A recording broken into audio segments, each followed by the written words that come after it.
Во пресрет на овогодинешното издание на манифестацијата Штипска пасрамалијада, Управата за јавни приходи регионална дирекција Штип ги известува повторно правните лица кои би сакале да учествуваат и да имаат штанд.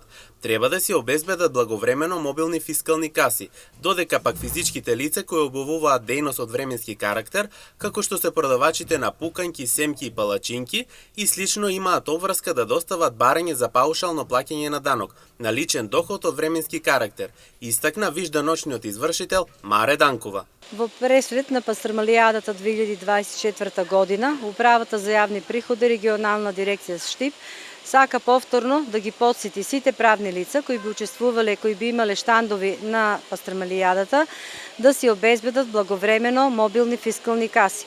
Исто така да имат и налепница, граѓанинот да бара фискална сметка и да го евидентираат прометот.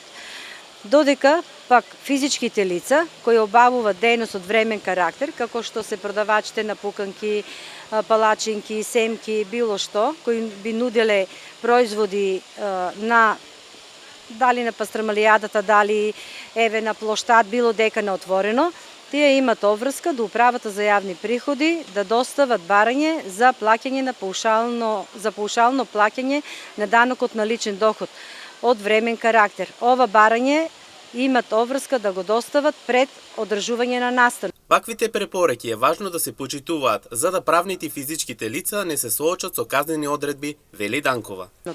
Значи, треба да го почитуваат ова, да не се соочат и правните и физичките лица со казнените одредби.